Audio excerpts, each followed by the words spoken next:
it's absolutely got to rest and recover from the previous season for the preseason to really be effective. So make sure you take the time to rest, make sure you take the time to recover, deal with any lingering kind of niggles issues that there might be.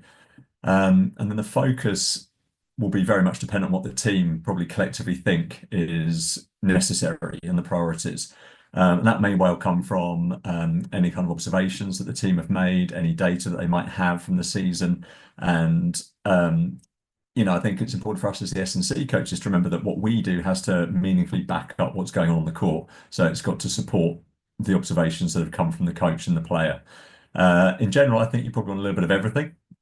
So there may be a focus on something a little bit more specific, but otherwise you just want to focus on probably a little bit of everything. So, I mean, research has indicated that strength, general conditioning levels can drop off during periods of competition. So we're really just trying to maximize the strength that we've got, the endurance that we've got, the general conditioning that we've got, really put the money in the physical bank so that we can keep topping it up sort of through the season.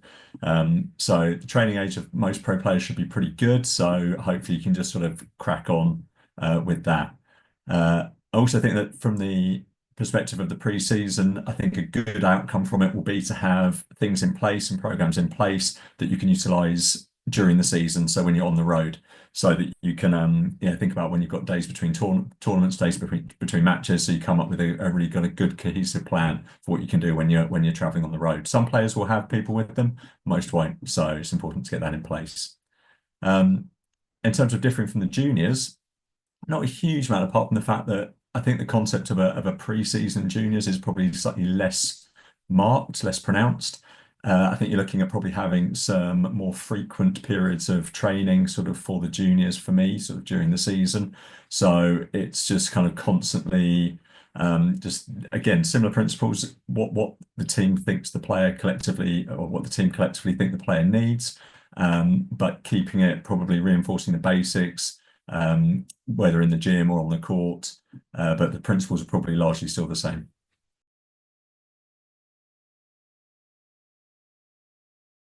It's an interesting question because the preseason isn't very long, especially when talking at the pro level.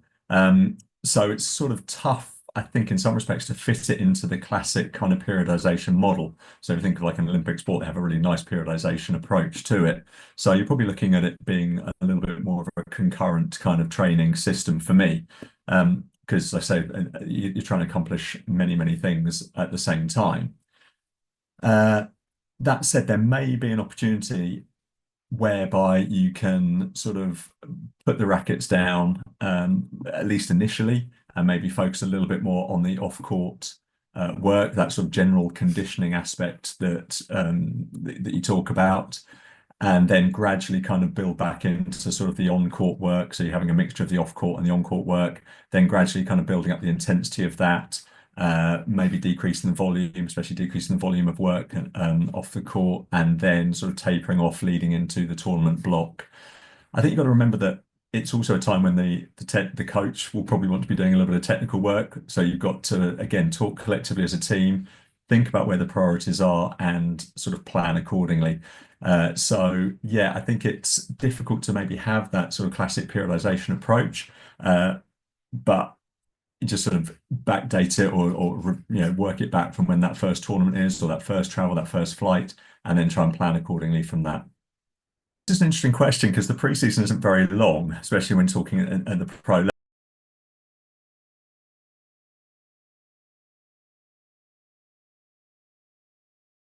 Question. One that we've sort of been discussing, some colleagues of mine have been discussing in terms of what we want to measure. May well depend on the tech available to people. Some people have a lot of equipment, some people might not have much, so it depends on what you've got available. And it's always something that I'm sort of refining and redefining my kind of like thoughts about, I think. I don't get too into the weeds of the testing, but equally want to respect the fact of the concept that if you're not assessing, you are kind of guessing to a degree. But we also have to remember that what we test and what we're looking at has to be something that has a meaningful impact on the court. So we can't just be doing tests for testing's sake. We've got to have a rationale behind what we're doing. So I think in that respect, sort of one of the things we've been doing over in the UK is looking at sort of almost breaking things down into athletes that are powerful, that are great agile movers, and that are robust. So looking at kind of ways that we can measure things based on those parameters. So in terms of the powerful, I'll be looking at kind of like maybe like a squat jump test, a counter movement jump test, an acceleration, 10-meter acceleration, possibly some medicine ball throws as well for some upper body power. And then I do a bit of a baseline to baseline sort of shuttle test. So 10 baseline runs, a little bit of a break, do that 3 times and get your times from that. In terms of the agile movers, we're looking at maybe like a little bit of a modified 505. So looking at change of direction ability and speed. A triple hop and hold. So on one leg, kind of how far you can go, hopping on one leg 3 times. A really good measure of kind of single leg power and ability to absorb vertical ground reaction forces. And then a 10-5 kind of pogo reactive strength index kind of test as well. From a robustness standpoint, looking at, I utilize the racket fit screen. So I look at kind of range of motion around sort of ankle, hip, spine and shoulder. And if you have other tech available, you could do some strength measurements as well for those areas. And it's just that idea of thinking, okay, is something technical on the court? Does it have a physical kind of issue that's maybe leading to the technical observations on the court? And if they are, then maybe that's not going to be repeatable over the long term and could cause the athlete to or the player to break down over time. So yeah, looking at measurements for power, good movers, and robustness for the athlete, and feeding that back to the player, to the coach, in terms of how that will have a direct impact in terms of what they're doing on the court.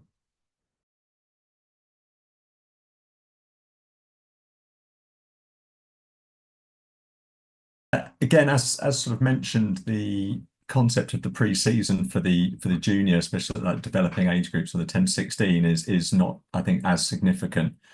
So probably looking for more frequent periods of training for those age groups. I mean, again, it's sort of principally the same in terms of establishing what each of those players needs, where their requirements are, and that's a conversation with the coach, whether it's sort of some movement, some speed, some power, some strength, some stability, whatever that might be. Also keep in mind they're developing bodies, so if you're trying to compare them to what the pros are doing, what the adults are doing, their bodies aren't going to be able to do those things. So you've got to bear that in mind as well. In general, I think looking for just good techniques, good positions, good shapes. So in the gym, looking at really reinforcing good strength techniques, nothing too advanced, just keeping on the basics. And then in terms of movement, same thing again, just reinforcing the techniques on the court. Also important for that age group, it's a broad age group, that 10 to 16, that encompasses a wide array of sort of physical and chronological, biological ages. It's important to think about the idea of growth and maturation on that age group as well, in terms of how that might affect things, whether that's kind of flexibility or some coordination. It's obviously going to have an impact in terms of some common injuries that we may see. So some severs into the heel, some knee issues, some low back issues, things that if we're not on top of can sort of definitely be observed in those age groups as they're developing. Number of hours will again be very, very dependent on maybe their individual schedules, what their situation is in terms of education, when they can come out, when they can train. I think at the lower end, I mean, you can be looking at 2 to 3 hours a week. At the upper end, 6 to 10 hours a week of focused S&C, but done not just in standalone sort of individual sessions. You can do that in a number of different ways. So that can incorporate part of the warm-up. So your dynamic mobility, flexibility work in the warm-ups, it can incorporate some sprints in the warm-ups. That could be sort of 10, 15, 20 minutes at a time, maybe before some sessions. Then you could maybe have some individual sessions in the gym, coupled with maybe some flexibility stuff as well at the end of sessions. So that kind of time can build up quite quickly. It doesn't have to be just like a focused individual work. Again, as sort of mentioned, the concept of the pre-season for the junior, especially like developing age groups of the 10 to 16 is not.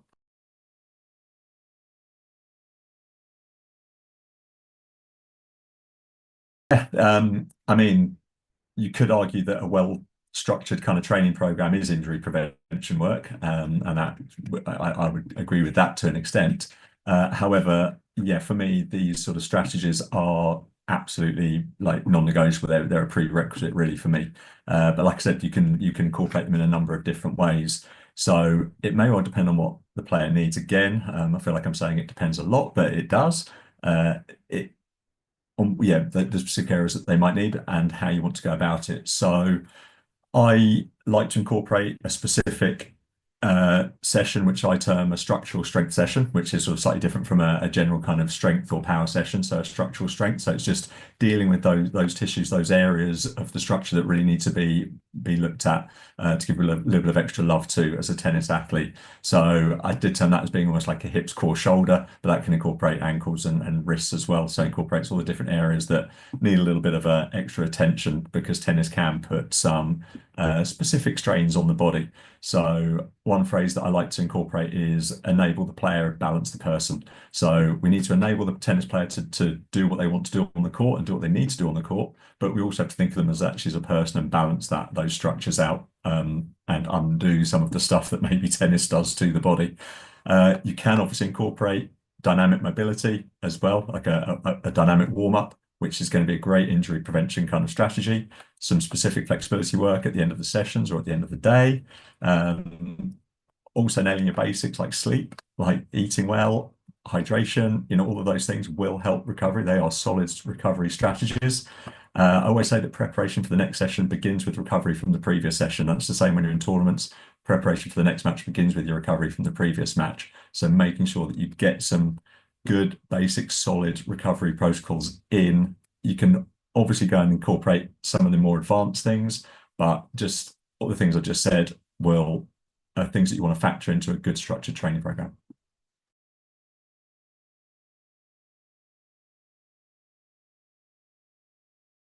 Good question. I mean, that sort of age group, that cohort, the over 40s, of which I am one, they kind of want pretty much the same as what the junior and the pro player want. They want to be faster on the court. They want to be fitter. They want to be more robust. They want to have, they want all the same things.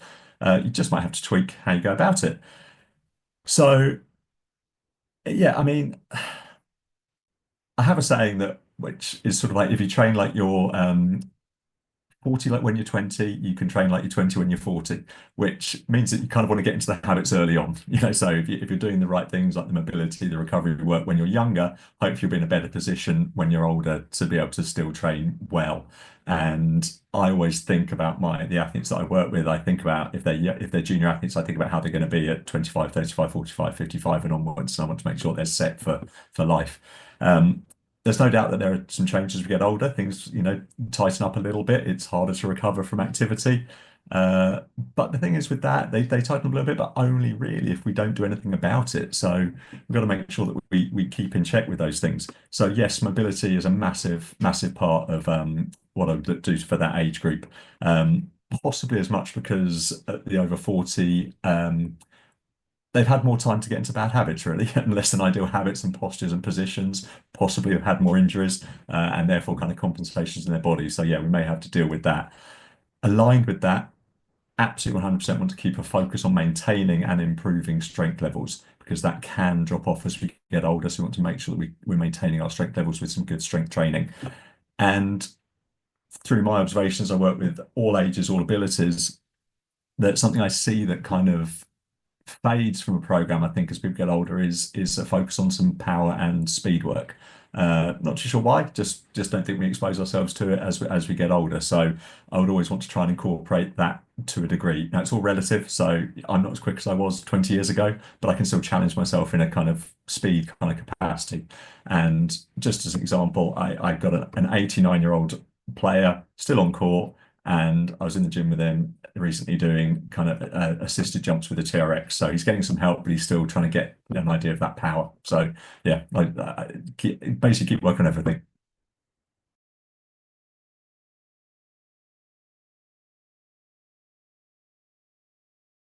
As I said before, you want to sort of treat each person as an individual. So you're basing what you're doing around what that person wants, irrespective maybe of who they are. That said, we absolutely want to bear in mind female physiology in our training when we're working with female players. Um, there are people, significantly more qualified than me that I lean on heavily in this regard, and I'm learning all the time, and it's a fascinating subject. I think we're all learning all the time in terms of like the female physiology and training. Uh, but obviously, I also have many years of experience working with female players, so. Just one example, from a physical perspective, there is it's well documented that about in terms of an increase in sort of ligament injuries, knee ligament injuries among female athletes. Uh, it's something of an epidemic among a lot of sports. In tennis, we don't currently, I don't think, see the prevalence of sort of the ACL injuries as much in tennis as we do in other sports. And not too sure the reasons for that. I've had many discussions with people about that, but at the moment, that doesn't seem to quite be the case. Uh, that said, it's still something that I think about. And research has indicated that in the adolescent and post-adolescent sort of female athlete or women in general, the strength of the hamstring seems to drop off if not addressed. Don't know really know the reasons why, but it's definitely something we need to consider in our training. So I do a lot of focus work on posterior chain strengthening among the female players that I work with. Also, a big focus on effective landing, effective deceleration, because that seems to be where a lot of these injuries occur. So we just really work on those things from a strength perspective and a technical perspective. So hips, hamstrings, soleus muscle, calf muscle, things like that. Uh, Also, obviously, you have to think about and consider the menstrual cycle with the female players that we work with and how that may impact their training. Again, everyone's different, so you just have to be open. I always encourage the female players that I work with to be very open with me about their menstrual cycle and how it affects them when they're due on their period. Whatever open conversation we can have, because some people get affected quite badly by it, and you're sort of thinking, okay, that high intensity session that you had planned has just got to go out the window because it's just not going to be possible that day.